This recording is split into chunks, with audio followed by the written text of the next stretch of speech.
And welcome to overview study for civil service examination YouTube channel. हम लोग इसमें UPPCS के द्वारा जितने भी एग्ज़ाम कंडक्ट किए गए हैं सभी एग्ज़ाम में पूछे गए क्वेश्चन को हम टॉपिक वाइज हल करेंगे और उसको एक्सप्लेन करेंगे। एक्सप्लेन करने में हम मैप का भी यूज करेंगे, क्योंकि इस समय हम देख रहे हैं जो ट्रेंड हो गया है एग्ज़ाम पूछने का, तो मैपिंग की तरफ ज़्यादा हो गया। तो हम मैपिंग और क्रोनोलॉजी दोनों को भी ध्यान में रखते हुए हम इस पीवाईक्यू को डिटेल में एक्सप्लेन करेंगे। और हम ये जानते हैं कि पिछले जितने भी पीवाईक्यू होते हैं उससे 50 से 60% क्वेश्चन हमारे डायरेक्ट इनडायरेक्ट हमारे क्वेश्चन जो पेपर में आते हैं।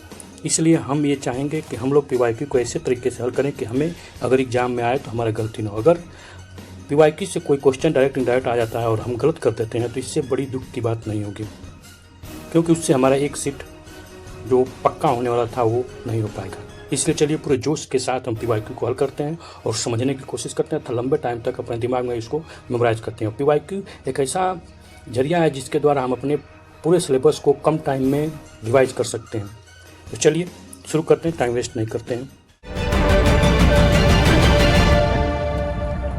तो इसमें हम लोग Arab invasion and conquest of the Sindh से रिलेटेड जितने भी क्वेश्चन पूछे गए हैं उसका डिस्कशन करेंगे। तो यहाँ पर अरब इन्वेशन की से जो भी क्वेश्चन है तो इसमें पहला क्वेश्चन हम लोग का है,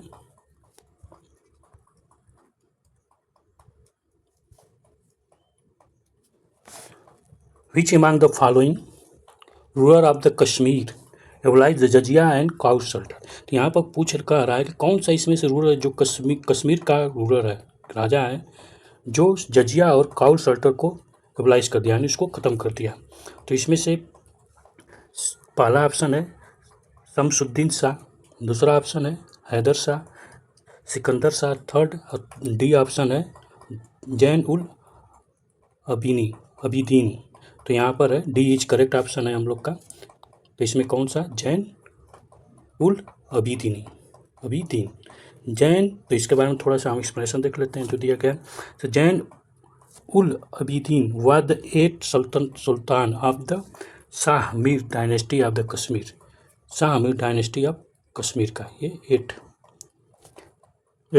सुल्तान, 8वां सुल्तान। He was the known by his subject as the Bud Shah great king. Bud Shah को मतलब ग्रेट किंग। अगली बार से अगर पूछा जाएगा बुड्ढ शाह किसको कहा गया तो आपको याद होना चाहिए कि बुड्ढ शाह कौन है, तो आपको याद हो। अगली बार ये पूछा जाएगा क्वेश्चन, बुड्ढ शाह कौन है। बुड्ढ शाह का मतलब होता है ग्रेट किंग, यानी महान राजाओं में से एक जो है उसको बुड्ढ शाह बोला जाता है। तो बुड्ढ शाह कौन है, Zain ul Abidin. He abolished the jizya and cow shelter in Kashmir. तो अब ये यहाँ पर जब भी अरब कॉन्क्वेस्ट की बात आएगी तो यहाँ पर जब भी टर्किश आते हैं, अरब आएंगे, तो यहाँ पर ये सल्तनत पीरियड की शुरुआत होती है, आपको याद होना चाहिए। तो ये अरब कॉन्क्वेस्ट जो हुआ था उसके बाद का ये पीरियड है, ठीक। तो यहाँ पर सेकंड क्वेश्चन हम लोग का है second question, Muhammad bin Qasim was. Muhammad bin Qasim कौन था, टर्क था, अरब था, मंगोल था, टर्कस और अफगान था। तो ये अरब था। ये पहला ऐसा अरब था जो इंडिया की तरफ आया और ये सिंध को कॉन्क्वेस्ट किया। उस समय दाहिर जो डायनेस्टी थी, दाहिर वहाँ का राजा था, उसको हराता है और उसको सिंध के राजा को हराता है और वहाँ पर ये अपना राज्य इस्टेब्लिश करता है। तो इसका एक्सप्लेनेशन देख लेते हैं। The first Muslim attack in form of Arab invasion in India took place under the leadership of the Muhammad bin Qasim 711 AD on the Sindh region ruled by the Dahir। तो इस Sindh reason जो है दाहिर के द्वारा rule किया जाता था। This conquest by Arab was not so effective on Muslim rule could be stabilise in the India. ये बहुत ज़्यादा इफेक्टिव नहीं था कि ये मुस्लिम रूल को इंडिया में स्टेबलाइज करें, ठीक है ना, क्योंकि ये अरब वाले ही सिंध वाले ही रीजन में ही रह जाते हैं। इसके बाद आते हैं गजनवी के बाद आता है मोहम्मद गोरी। तो मोहम्मद गोरी जो है इंडिया में अपना क्या करता है, स्टेबलाइज करता है rule. Mohammad bin Qasim was the Arabian Muslim according to BD Mahajan. The first Muslim attack took place in 711 AD while according to the Harishchandra Verma is happen in 712 AD। 712 AD हम हर जगह पढ़ते हैं, NCERT में भी 712 दिया गया, 712 AD। तो हमको थोड़ा सा यहाँ पे ये जानना पड़ेगा कि ये जो मोहम्मद बिन कासिम है उस जब ये सिंध पर कब्जा किया, सिंध को अपने अंदर लिया, तो उस समय इंडिया में कौन कौन से राजा थे, उस समय क्या कंडीशन था, तो ये आपको खुद याद होना चाहिए कि 712 AD के पास ये आता है। और यहाँ पर 711 भी दिया गया, तो दोनों याद होना चाहिए। 711 भी अगर ऑप्शन में है तो आपको करेक्ट मार्क के आना है, क्यों कि ये भी बी.डी. महाजन के द्वारा कहा गया है। और लेकिन हम हर जगह पढ़ते हैं, NCERT बुक हो चाहे कोई भी बुक हो, सब में हम 712 ही पढ़ते हैं, तो 712 ही करेक्ट आंसर माना जाएगा, क्योंकि NCERT ही हमारा मेन सोर्स है। तो थोड़ा सा इसका मैप देख लेते हैं, जिससे हमें और क्लियरिटी मिलेगी। अगर हम थोड़ा सा डिटेल में देखेंगे तो ये देखिए, जब लास्ट में और अब जब हर्षवर्धन का डिक्लाइन होता है, तो उसके बाद बहुत छोटे छोटे से जो किंगडम होते हैं वो अपने आप राइज होते हैं, इंडिपेंडेंट होने लगते हैं। तो उसके बाद यहाँ पर देखते हैं 640 में, और 640 में हर्षवर्धन एम्पायर का डिक्लाइन होता है, हर्षवर्धन का डिक्लाइन होता है। और 712 में हम लोग देखते हैं कि सिंध पर आ गया, 712 AD में देखते हैं सिंध पर। तो 712 AD के बाद हम अगर बात करें तो यानी हर्षवर्धन के बाद, तो हर्षवर्धन के बाद अगर आप देखते हैं तो हर्षवर्धन के बाद हम पाते हैं कि यहाँ पर त्रिपाठी स्ट्रगल चल रहा था। अगर ये सिंध पर आते हैं तो ये उस टाइम का, यहाँ पर देखिए ये सिंध प्रोविंस जो है, ये मोहम्मद बिन कासिम जो है, मोहम्मद बिन कासिम जो है ये कंक्वर्ट करता है, इसको कैप्चर कर लेता है, उमादिया खलीफात के अंतर ये काम करता है, ये उनका गवर्नर होता है एक तरह से देखा जाए तो उस जब ये सिंध को अपने कैप्चर में ले लेता है, तो उस समय यहाँ पर इंडिया में क्या होता है, तो यहाँ पर कन्नौज के लिए सब फाइट कर रहे होते हैं। तो जिसमें कन्नौज के लिए फाइट करने वाला था गुर्जर प्रतिहार और पाला डायनेस्टी और राष्ट्रकूटा, ये तीनों कन्नौज के लिए फाइट कर रहे थे। वो उस टाइम का पीरियड है, उस टाइम का ये पीरियड है जब ये यहाँ पर आता है सिंध में। ठीक, तो आपको ये इतना मालूम होना चाहिए। और इसके बाद त्रिपाठी स्ट्रगल चलता रहता है, लेकिन ये जो मीर कासिम है, मोहम्मद बिन कासिम, जो ये है कि ये इंडिया में नहीं आ पाता है, ये सिंध वाले रीजन में ही अपना रहता है, प्रेजेंट टाइम के पाकिस्तान वाले रीजन में ही अपने आप को लिमिटेड कर लेता है। ठीक, अब ये देखेंगे त्रिपाठी स्ट्रगल के टाइम आप देखते हैं तो यहाँ पर त्रिपाठी स्ट्रगल चलता रहता है। देखिए यहाँ पर सिंध में पड़ा है, ठीक, यहाँ पर देखिए यहाँ पर देखिए यह पड़ा है, ठीक। तो यहाँ पर त्रिपाठी स्ट्रगल चलता रहता है, और ये त्रिपाठी स्ट्रगल लगभग 810 या 40 तक चलता है, ठीक है ना। फर्स्ट फेज, सेकेंड फेज भी होता है, तो सेकेंड फेज हुआ। तो सेकेंड फेज में आप देखते हैं तो यहाँ पर 810 या 840 तक, ये 814 बोला गया, 814 तक चलता रहता है। ये तीनों स्ट्रगल करते रहते हैं, गुर्जर प्रतिहार, राष्ट्रकूटा और पाला, कन्नौज के लड़ते रहते हैं। और यहाँ पर आपका मीर कासिम सिंध प्रोविंस में रहता है, ठीक है ना। तो आपको ये याद होना चाहिए, कंटेम्पोररी पूछेगा, बार बार पूछेगा कि कौन था, तो कौन था तो आपको याद होना चाहिए। अगर पूछ दिया तो आपको ये मालूम होना चाहिए धर्मपाला था, कौन था, धर्मपाला पाला डायनेस्टी का था, ठीक। और वत्सराज यहाँ पर गुर्जर प्रतिहार का वत्सराज था, ठीक। और उसके बाद ध्रुवा जो है आपका राष्ट्रकूटा का था। ये 3 डायनेस्टी का नाम याद होना चाहिए, कंटेम्पोररी इनके कहा जा सकता है, ये कंटेम्पोररी थे, ठीक है ना।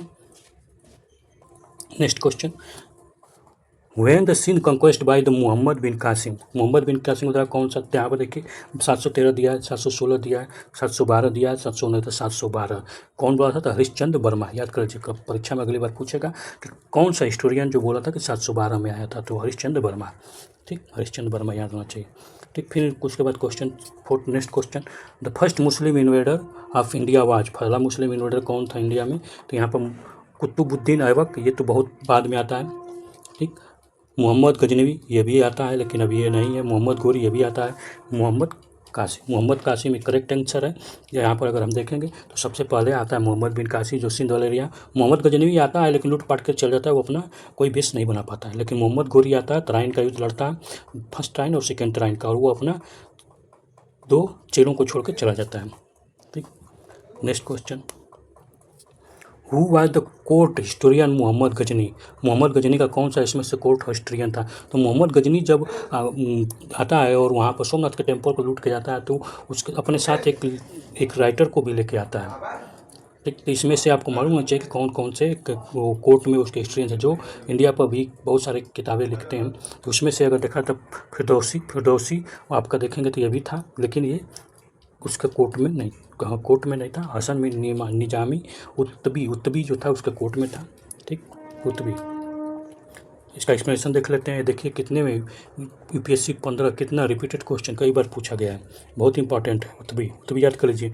तो ये एक्सप्लेनेशन देखते हैं। Utbi was the court historian of the Muhammad Ghazni, it was the notable first notable that the Firdausi was also a contemporary student in the court of Muhammad Ghazali for some time, but he left the court due to conflict with Muhammad Ghazali. Firdausi चाहता था कि India के ऊपर किताब लिखे और India के बारे में, लेकिन ये क्या होता है कि बहुत सारा उसमें कन्फ्लिक्ट हो जाता है। अगर आप discovery of India Jawaharlal Nehru की बुक है उसको अगर पढ़ेंगे तो उसमें ये पूरा दे जाता है, या तो आपके यूट्यूब पे चैनल पर जाइए, उसमें डिस्कवरी ऑफ इंडिया टाइप कीजिए, उसमें आ जाएगा। तो फिरदौसी के बारे में उसमें बहुत सारा बढ़िया से एक्सप्लेन किया गया है, उसमें वीडियो बहुत बढ़िया से बना पिक्चराइज किया गया है, तो उसको आप देख सकते हैं। फिरदौसी के और मोहम्मद गौरी के बीच में बहुत कन्फ्लिक्ट हो जाता है, वो छोड़ के चला जाता है, इसलिए यहाँ पर कोर्ट में तो था लेकिन ये बाद में छोड़ देता है, इसलिए गलत हो, इसको राइटर बोला है। The Shahnama is the masterpiece of Firdausi. Firdausi का याद करिए, शाहनामा फिरदौसी की बेस्ट बुक है। He belong to write it at about the age of 48 में ये लिखना किताब शुरू किया, 40 साल की एज में, ठीक है ना। Next question, consider the following statement. यहाँ पर कुछ स्टेटमेंट दिया है, उसका रीजन दिया है, उसके बारे में पढ़ता है। पहला क्या बोला है कि Muhammad Ghazni invade in India for 17 times, ये करेक्ट है। 17 बार आता है, उससे ज़्यादा भी आता है, 17 बार मान लीजिए। He want stabilise the Muslim rule India, नहीं ये कभी स्टेबलाइज नहीं करता था, मुस्लिम रूल नहीं स्टेबलाइज, ये लूट पाट करके चला जाता था, इसको धन चाहिए था। तो ये सेकंड गलत है, फर्स्ट इज करेक्ट। तो इसमें से कौन ऑप्शन सही होगा? तो ए बी सी डी में से जो भी हो वो सही होगा। अगर हम देखते हैं तो यहाँ पर C is correct, A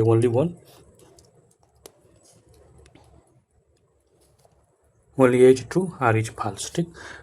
explanation देखते हैं। It is true that Muhammad Ghazni invited India for the 17 times, 70 time India आता है, but he the purpose was not stabilize the Muslim rule in India. He basic motive was the plundering, लूटपाट करना था, of wealth and propagate the Islam propagate करना था और वहाँ का धन संपत्ति लूटना। इसलिए तो सोमनाथ टेम्पल को लूट लेता है, कई बार तोड़ता है उसको, वहाँ से धन लूट के लेके चला जाता है, ठीक। तो आपको याद होना चाहिए। और देखिए जब मोहम्मद गजनी आता है, मोहम्मद गजनी, तो उस समय ये आपका 1100 के आसपास का टाइम है, 12th सेंचुरी का टाइम होता है। 12th सेंचुरी में बहुत सारे राजा नए नए किंगडम स्टेबलाइज हो जाते हैं, तो उसके बारे में हम लोग अगला क्वेश्चन है उसमें शायद दिया है, उस वहाँ से हम लोग अपना मैप का भी थोड़ा देख लेंगे। नेक्स्ट क्वेश्चन क्या है? The ruler of the Chalukya, Solanki Chalukya, ये जब इस समय ही dynasty of the Gujarat at the time of Mohammad Ghaznavi invade Gujarat, ये करेक्ट है। जब ये गुजरात के टाइम पर ये आता है मोहम्मद गजनी, तो उस समय सोलंकी या चालुक्य का डायनेस्टी वहाँ पर राज कर रही थी। तो कौन था? तो वहाँ पर भीमा था। भीमा फर्स्ट जो है उस समय राज करा था और उससे युद्ध होता है, और भीमा फर्स्ट क्या है, मोहम्मद गोरी से भीमा फर्स्ट जो है हार जाता है, तभी तो वो लूट लेता है। अगर भीमा अगर उसको रोक लेता तो सोमनाथ टेम्पल को कैसे लूट पाता, प्लंडर नहीं कर पाता, ठीक। तो यहाँ पर ही आपको ये मालूम होना चाहिए।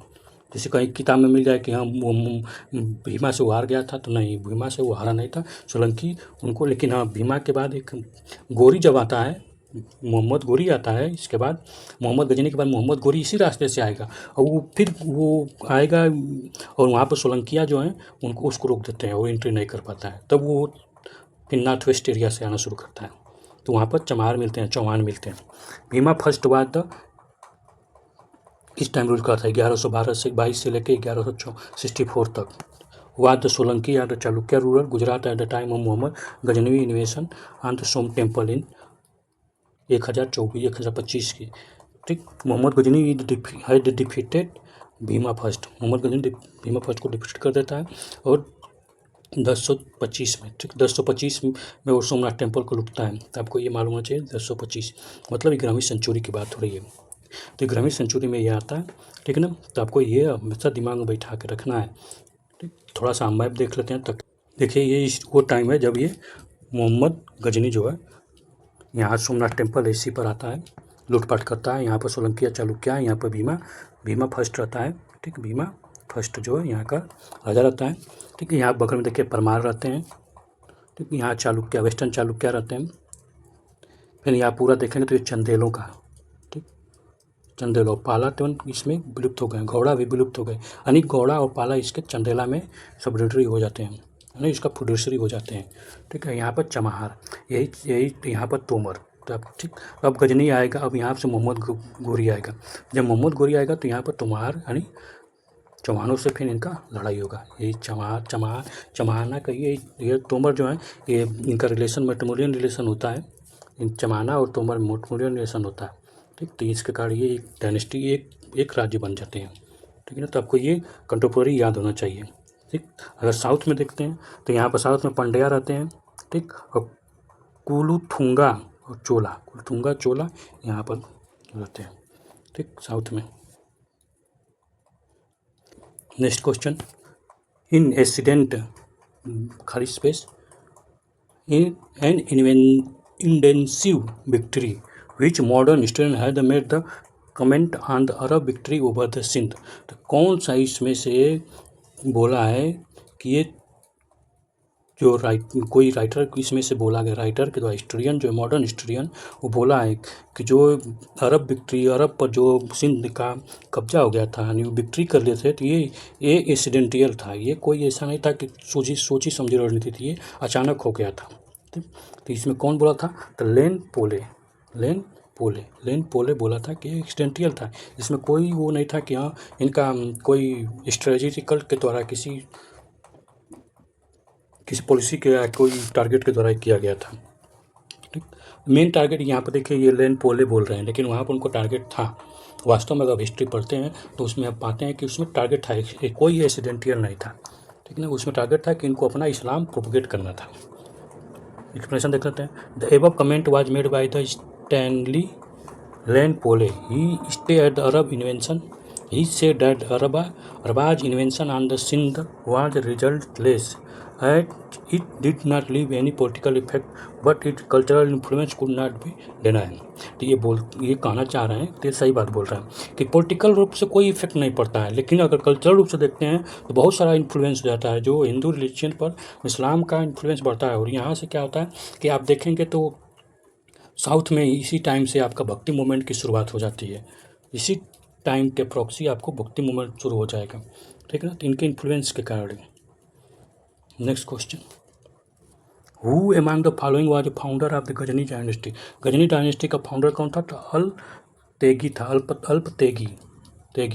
अल्पतेगिन था, ठीक है ना। ये फाउंडर था कौन? गजनवी डायनेस्टी का। और ये कब बना था? तो लगभग 950 के आसपास। देखते हैं एक्सप्लेनेशन देखते हैं। Alptigin founder of the Ghaznavi dynasty 963 AD। He was the father in law to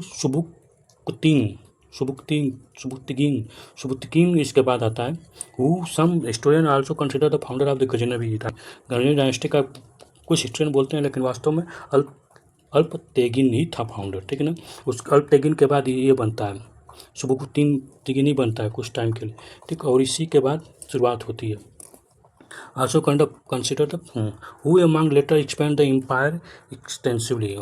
जब सुबुक्तिगिन जब राजा बनता है तो ये क्या करता है कि अपने एरिया को एक्सपेंड करने के लिए बहुत सारा युद्ध करता है।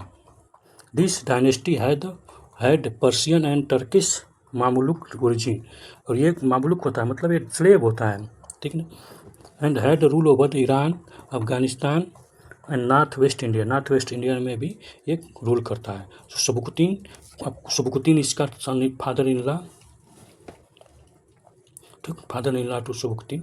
अल्पतेगिन जब मर जाता है, डाई हो जाता है, तो सुबुक्तिन उस पर रूल करता है। इसका थोड़ा सा एरिया अगर देखें तो हमको और क्लियरिटी मिलेगी, ठीक है ना। मैपिंग अब ये देख सकते हैं। तो यहाँ पर गजनवी इस टाइम देखिए ये पर है। गजनवी जब यहाँ पर आता है साउथ नॉर्थ वेस्ट, ये का वेस्ट नॉर्थ में